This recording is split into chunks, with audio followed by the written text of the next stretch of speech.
Ang atin pong Panginoon, being Creator, Ruler, and Author of life, is the source of all teachings, how life may be lived to the fullest. That's why His Word is our guide sa mga matataas, sa mga simple, pang-araw-araw o pang-special na okasyon ng ating buhay. It is the Word of God that is our guide. And God's Word instructs us how to be fulfilled, how to be happy. Ang gusto ng Panginoon sa ating buhay ay maging mapayapa, maayos, masaya, at kadalasan, kung hindi man ito ang nangyayari dahil meron din tayong pananagutan. The Lord likes us to have a full life. John 10:10, I came that they may have life and have it abundantly. Have it to the full. Ang atin pong pag-aaral ngayon, pinamagatan nating 10 do not lets for a happy life. 10 na hindi dapat payagan para sumaya ang ating buhay. Heavenly Father, we thank you for your goodness, for your grace, Lord. It is your victory that we are here today to worship you. We thank you for the privilege. Not everyone else is worshiping you at this time. And we thank you, Lord, that we are worshiping you. You have enabled us. You have called us out of darkness into your marvelous light. And you have also enabled us to be here, to sing, to dance, to utter thanksgiving, to listen to your words, to give our tithes and offerings, to see how you work in our midst, to be touched by you, and to touch others. Lord, let your blessings flow into our lives.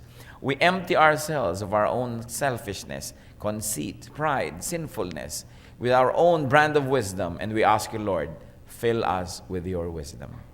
Like empty cups that we lift up to you, we lift up our hearts and ask you, Lord, fill us with your love and with your correction, with your teaching and your rebuke, with your comfort, whatever it is that takes, so that we may grow from glory to glory. We surrender ourselves to you, Lord, and may your ministrations work in our lives. Speak powerfully from your throne, Lord. Use your servant only as your footstool. May your servant, Lord, be your mouthpiece, but may every word come only from you. In Jesus' mighty name, we reject all falsehood and lies, all deception, and we reject and drive away any presence of evil and frustrate any malicious plan of evil men and evil spirits against this assembly. We cover ourselves with the blood of Jesus. Declare ourselves your protectorate, O Father. May your will be done in our lives. In Jesus' mighty name we pray. 10 do not lets for a happy life. First of all, do not let God's word leave your vocabulary. Very important. Nang pagbuka ng ating salita, kung hindi man verbatim, a direct quote from Scripture, is the essence of God's word. That what we say and do not say reflect what God teaches. Joshua 1:8. Do not let this book of the law depart from your mouth. Meditate on it day and night, so you may be careful to do everything written in it. Then you will be prosperous and successful. Huwag papaalisin, huwag papayagang mabura sa ating mga pananalita ang salita ng Diyos. Hindi naman kailangan laging a direct quotation from Scripture. But if it is an application of the essence, the spirit of the Word of God, it's the same. Kaya napakahalaga po na alalahanin, sauluhin ang salita ng Diyos. Psalm 119, verse 11, I have hidden your word in my heart. Sabi po ng psalmist, what for? So that I may not sin against you. Second, do not let wisdom leave you. Proverbs 3:21, my son, preserve sound judgment and discernment. Do not let them out of your sight. In Proverbs 4:13, hold on to instruction. Do not let it go. Guard it well, for it is your life. Do not let wisdom leave you. Kung minsan aalis lamang yung ating mga kaeskwela, mamimiss mo na, don't leave me. Mawawala si boyfriend, si girlfriend, do not leave me. No? Papa, mama, do not leave me. Pero ilang beses na tayong nilayasan ang wisdom, hindi man lang kumisa natin namimiss. Do not let wisdom leave you. Lagi natin dapat ipinagmamakaawa, inilalapit, pinakikiusap, ipinaglalaban, nakasama natin lagi ang karunungan ng Diyos. Gaano karami po ang ginagawa natin, mga kapatid, na alam nating mali, pero ginagawa pa rin natin. It is really letting wisdom leave you. Pag alam nating mali, ginawa pa rin natin, sinasabi natin, wisdom, umalis-alis ka nga dyan, o foolishness, come in. This is not what we really do. When we do what we know, what should not be done. And the Bible is clear. You want to have a happy life, you want to have a peaceful life, do not let wisdom leave you. Huwag gumagawa ng labag sa dapat at sa tama. Pangatlo po, do not let your hearts envy sinners. Kung minsan naiinggit ka, mabuti pa yung kapitbahay natin, corrupt, yumaman, mabuti pa yung kakilala kong masama ang ginawa, mali ang ginawa, nagkapera, sumikat, nagkaroon ng mga kailangan niya sa buhay. Proverbs 23:17, do not let your heart envy sinners, but always be zealous for the fear of the Lord. Ang laging pangunahin natin sa ating mga pag-iisip, yung takot sa Panginoon, yung banal na takot. Hindi yung takot na nanginginig at umiiwas at lumalayo, kundi yung pitagan, yung paggalang, yung kagustuhan natin to do what God's will is. Do not envy sinners. Kung minsan sasabihin na iba, mabuti pa, ginawa ko na rin yung ginawa ng isang yun na mali eh. Kasi parang prosperous siya ngayon, parang umunlad siya. Pero alam natin na ang Panginoon ay di natutulog. Alam niya ang gumagawa ng mali at alam niya kung anong maling ginawa nun at yun ay may bayad. Do not let your heart envy sinners. Then do not let your heart rejoice in other people's sorrow. Kung minsan madali na magbunyi pagka yung nakakainisan natin ay nahulog, nadapa, nasaktan. Pagka yung ating mga kalaban o kinakainisan ay nasunugan, nagkaroon ng sakit, nagkaroon ng dilubyo sa kanilang buhay, nabigo. Proverbs 24:17-18. Do not gloat when your enemy falls. When he stumbles, do not let your heart rejoice. Or, the Lord will see and disapprove and turn his wrath away from him. And worse, the Lord may turn his wrath to you. Pagkat ang ating tinatawag na kalaban o kaaway o umaaway sa atin ay nabibigo, nasasaktan, nahihirapan, huwag tayong magbunyi sapagkat baka maawa pa yung Diyos tuloy sa kanya at alisin yung mga parusa na dapat sana itanggapin niya. So, huwag tayong matuwa. Gaano karaming beses na natutuwa tayo pagka meron tayong kakompetensya na biglang nasira o nasaktan o may nangyari sa kanyang masama. Kahit natin yan kakompetensya, kahit karibal, kahit ginagawa tayo ng masama, we should discipline our hearts never to rejoice when bad things happen, even to so-called bad people. Then do not let your mouth cause you to sin. Pinakamaraming kasalanan na yata nakukomit ng tao dahil sa kanyang bibig. Ecclesiastes 5:6, do not let your mouth lead you into sin. Ang context po nito is complaining about giving to the temple, giving to the church, na nagre-reklamo, kabibigay, ay napalaki yata yung pledge ko. Sabi, don't let your mouth lead you into sin. But then again, there is also another facet of the application of this in Ephesians 4:29. Do not let any unwholesome talk come out of your mouths, but only what is helpful for building others up according to their needs, that it may benefit those who listen. So, do not let any unwholesome talk come out of your mouths. Napakadali namang maunawaan, hindi mahirap. Huwag payagan na lumabas sa ating bibig ang mga pangit na pananalita, ang mga di mabuti, hindi maganda, hindi nakakabuti sa nakikinig at sa pinag-uusapan. And yet, how many of us allow unwholesome talk to come out of our mouths? In fact, hindi mapakali, hindi makatulog, hindi matahimik, hanggang hindi nabibitawan ng makakating mga dila ang mga salitang hindi naman dapat na marinig sa bibig ng mga anak ng Diyos. Do not let such talk come out of your mouth. And do not let yourself be troubled. Nakita nyo, do not let, puro do not let, puro do not let. Why are we concentrating on that? Because the very mention of do not let means that you are in control. That you may not let it. So if it happens, it's because you let it happen. Hindi tayo nag-uusap tungkol sa mga bagay na hindi natin kayang kontrolin o lampas sa ating kakayanan. Kasi when the Bible says, do not let this happen, it means that the Word of God knows that you have the power to stop it, to prevent it, to arrest it, to let it happen. Kaya ang pinag-uusapan po natin dito mga kapatid, yung kaya nating kontrolin. We are not talking about something beyond what we can actually control. At sabi, do not let yourself be troubled. John 14:27. Peace I leave with you, my peace I give to you.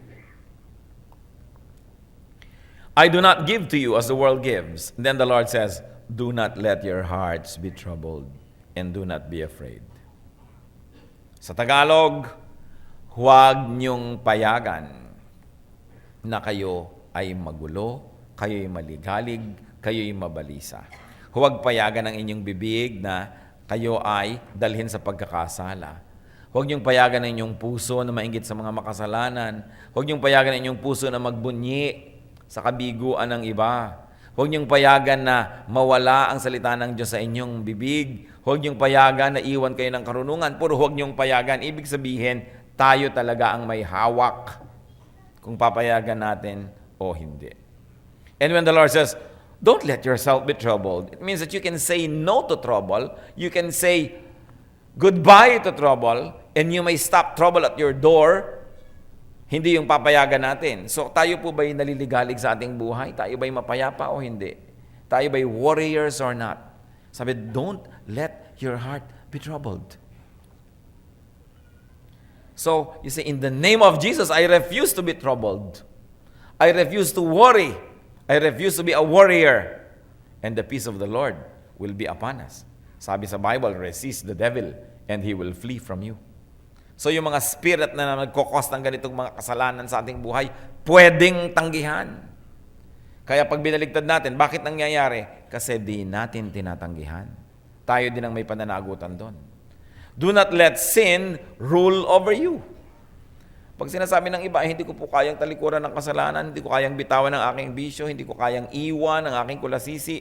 Hindi yun totoo. Kaya nyo, dahil ang sinasabi sa Bible, do not let sin rule over you. In fact, if you don't want it to rule over you, you may not allow it, and it cannot insist. Romans 6:12-13.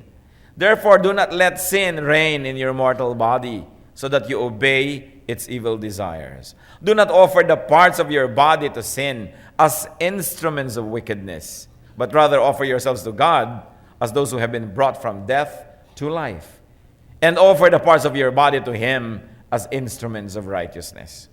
So when the Bible says, do not let sin reign in your mortal body, you have the right to drive it away. Hindi natin pwedeng sabihin sapagkat ako'y tao lamang, hindi ko kaya, mahirap ako, tao lang ako, mahina ako. Hindi yung totoo. It's a lie.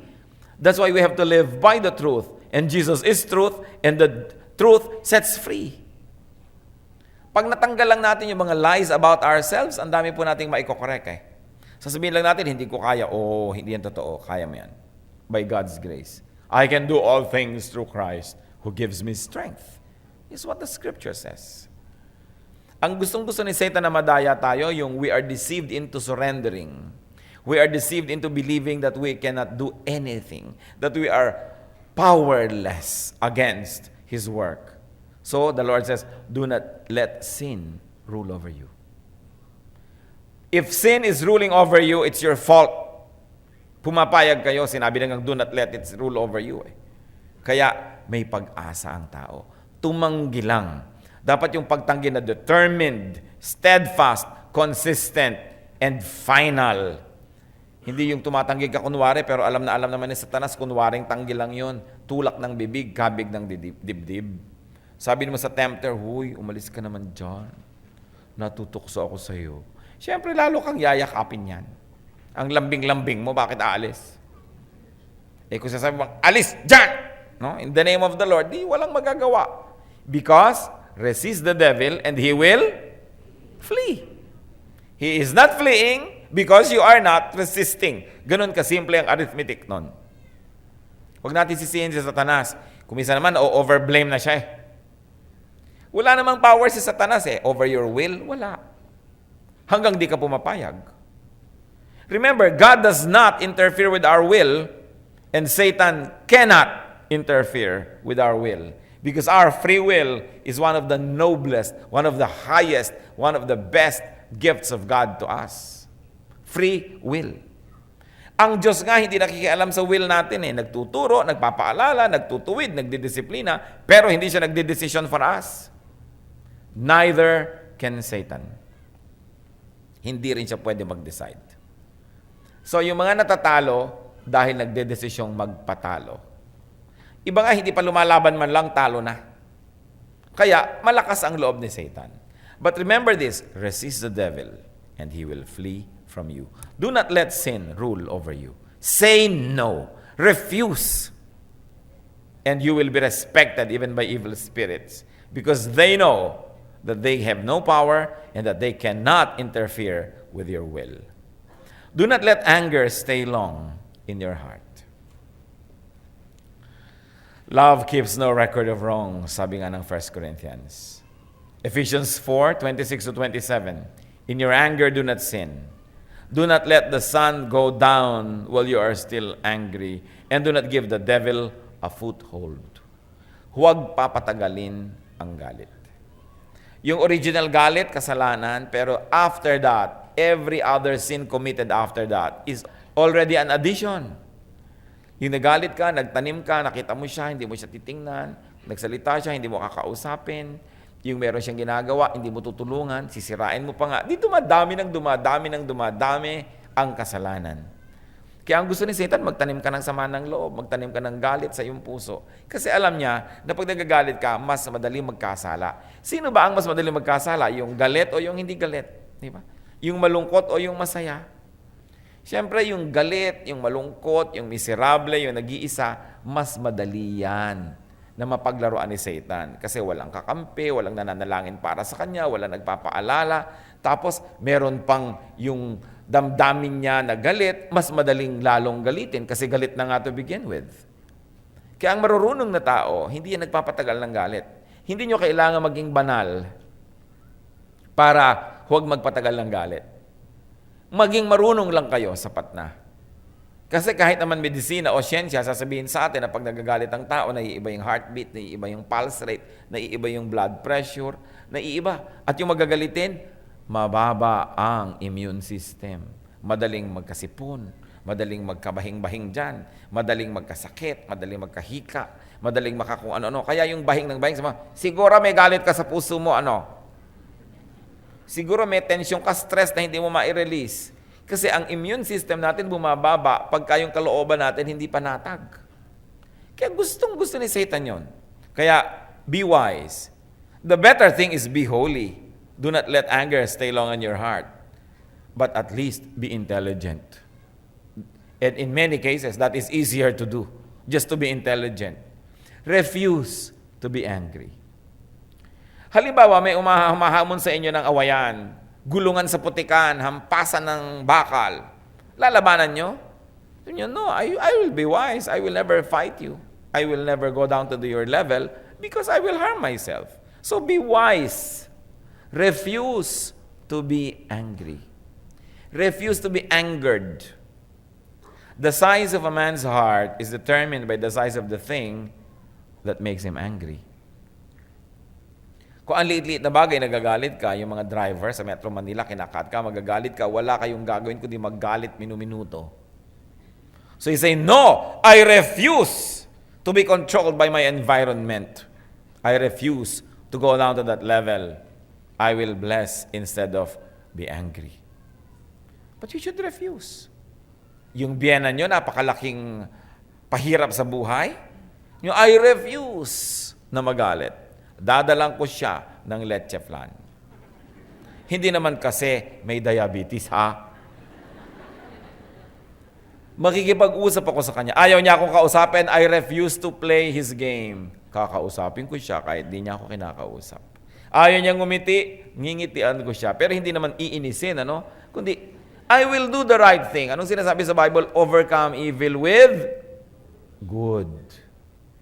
You don't fight evil with evil, but you overcome evil with good. At sabi, and you will heap up burning coals on his head. Yung iba sabi nila, okay, tamo, gumawa tayo ng mabuti para pala natin pinagsunong ng baga, makakalbo siya, maluluto ang anit niya. No. In biblical times, yung you will heap up burning coals on a person's head is really to help the person.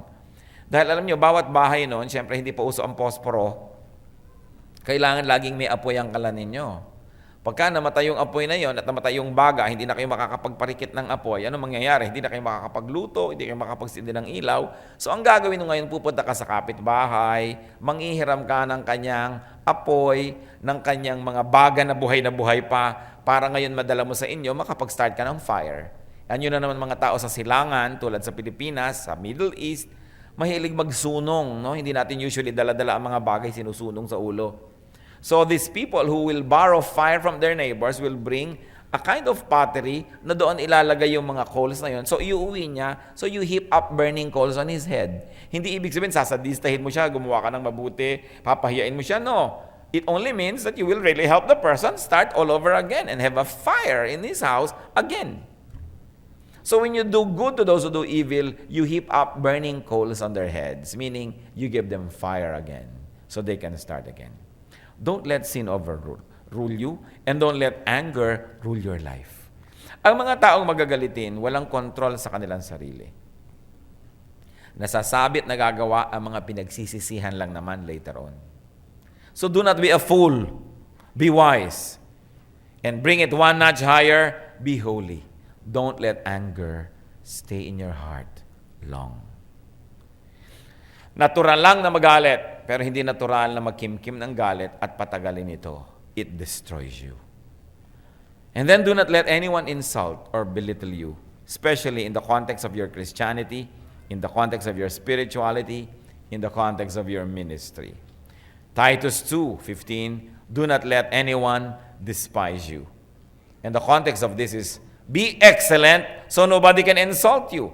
Be excellent so nobody will belittle you.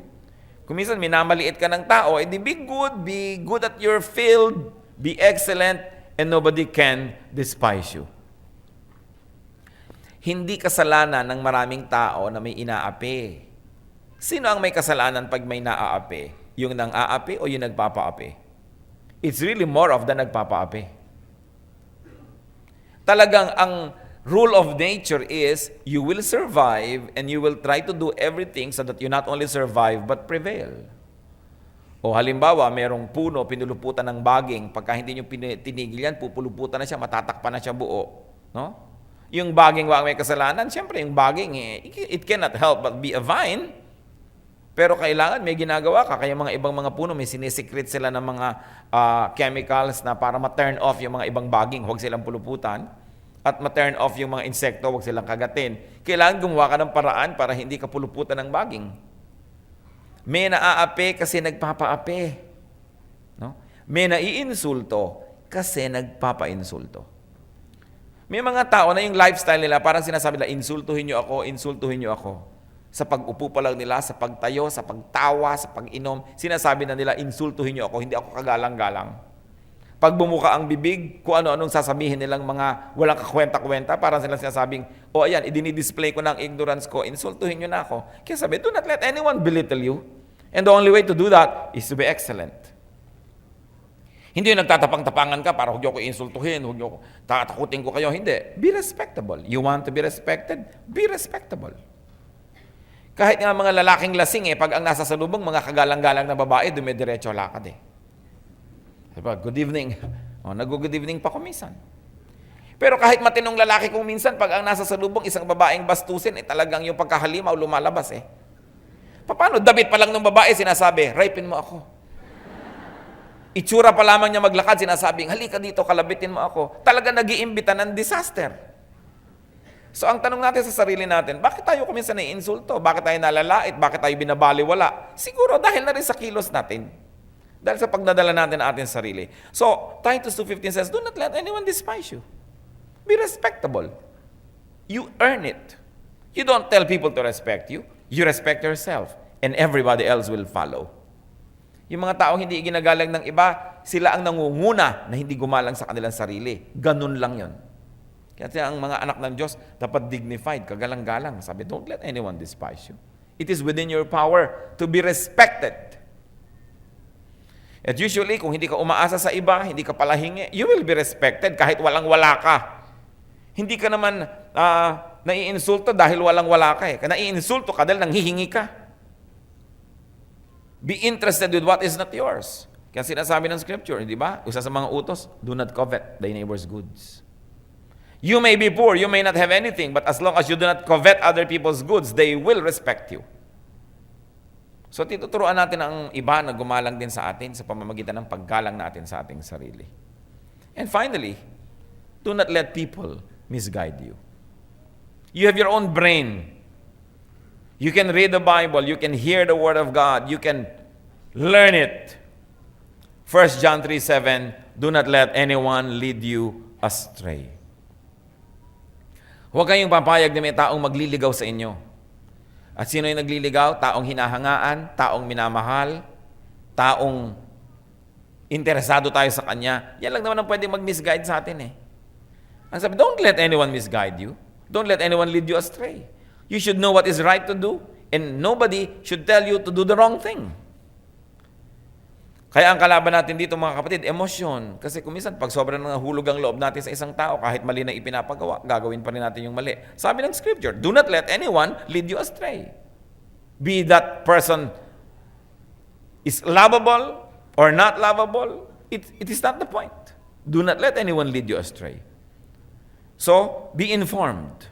Be knowledgeable on the Word of God. Ang mga tao kuminsan, mga tamad mag-isip. Itatanong na lang, Pastor, sino pong iboboto natin? Wala ba kayong utak para mag-isip? Bakit nyo itatanong? Kung sabi kong iboto nyo ang palaka, iboboto nyo.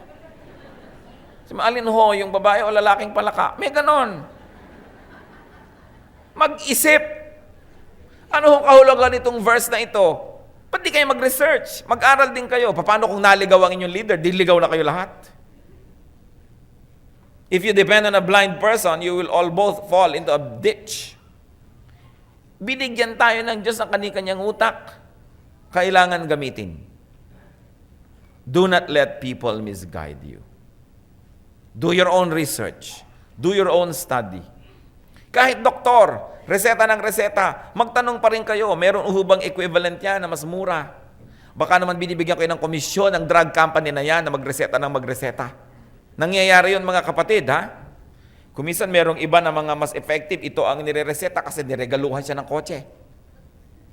Chinecheck ang mga butika sa paligid ng klinika niya kung meron ngang reseta siyang ibinibigay sa mga yon. Nangyayari yan. Huwag kayong paniwala ng paniwala sa mga tinatawag na authority. Kailangan marunong kayong magtanong. Hindi yung ano ba ito? Hindi na ako nagtanong. Ba't di ka nagtanong? Nakakahiya eh. Nakakahiya, nalalason ka na, hindi ka pa nagtatanong. O bakit ganyan ang mga kasuotan nyo? Sabi po ng aming pastor, ganito dapat. Pinag-aralan nyo ba talaga yung Word of God? Baka naman yung pastor nyo either inililigaw kayo o siya mismo iligaw din. Pwedeng mangyari. Kailangan ng tao, hindi tiwala ng tiwala agad. Pinag-aaralan, sinusuri ang bawat bagay. Lalo mga katuroan na may kinalaman sa ating espiritu o spiritual life. O ikabubuti o ikasasama ng marami sa atin. Kaya ang dami-daming naliligaw. Kaya sa Pilipinas, piyesta ang lahat ng relihiyon. Lahat ng relihiyon sa mundo merong misyon dito sa Pilipinas. Kasi hindi sila nawawalan ng tagapaniwala at tagahanga. Kahit ano na lang pinaniniwalaan, magtanong-tanong muna. Do not let anyone misguide you. It's very clear. And as I have said before, when the Bible says do not let, it means that you have the power to stop it. Because otherwise the Bible will not say that. Kaya nating pigilin. Brothers and sisters, you are affected by what you let into your life. You are affected by what you allow to happen. Do not let destructive things come to you. Do not allow destructive things to stay with you. Be discerning. Do not let the instruments, and do not be the instrument in letting the evil thing happen to you. Dahil kayo mismo ay pumayag. Huwag masyadong mapaniwalain. Huwag masyadong emosyonal. Huwag masyadong madaling magtiwala. Tayo mga Pilipino, mababang loob.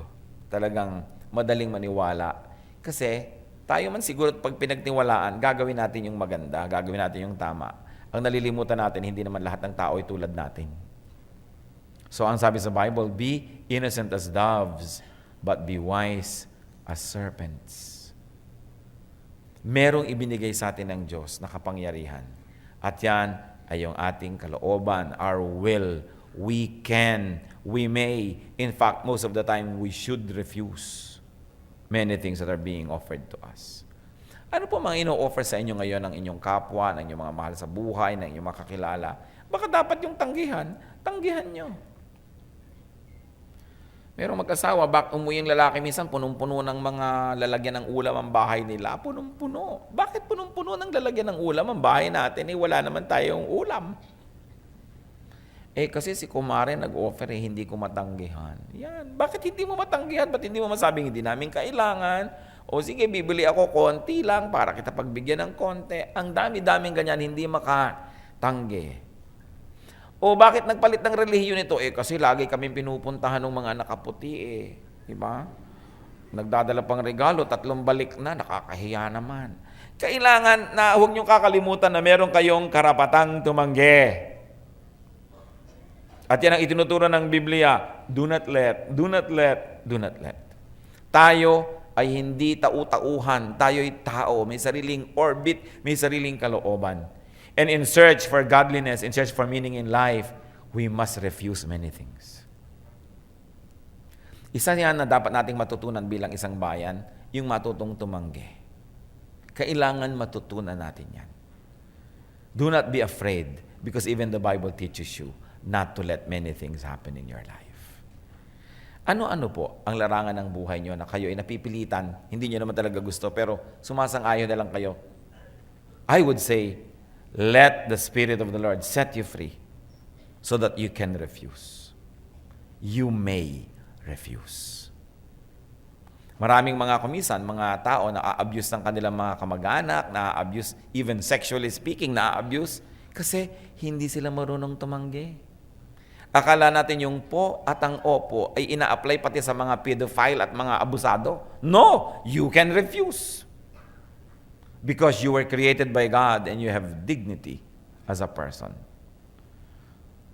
Huwag tayong lagi nang mapilitan sa hindi natin gusto.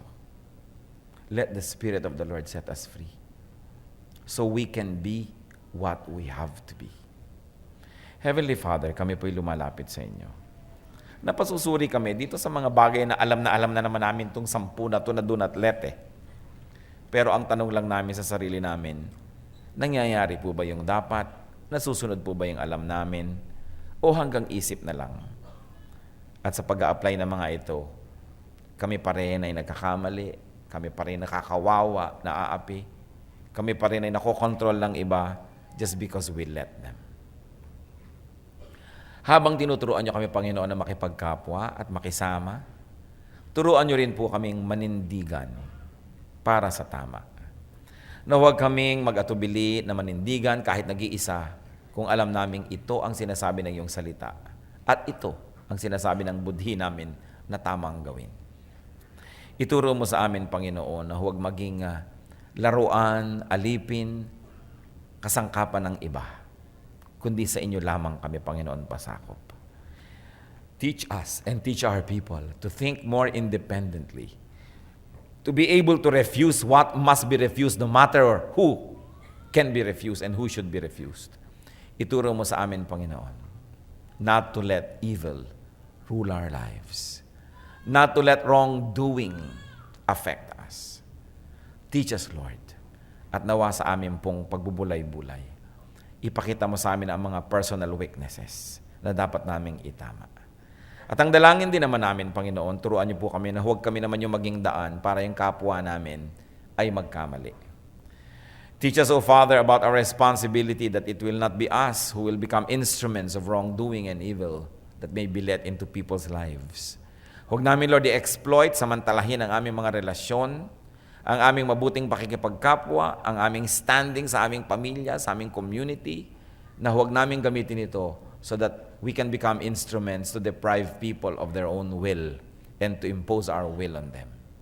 Teach us not only to value our personal will, but also to respect that of other people. At nawa, Lord, as you continue to set us free, so we can be the people that you want us to be, we may be discerning. Turuan mo kaming maging marunong at sensitive at tumanggi sa dapat tanggihan. Huwag kaming susunod-sunuran na lang sa agos. Huwag kaming mga magiging yes men and yes women. Huwag kaming sang-ayon na lang ng sang-ayon kahit sa mali na.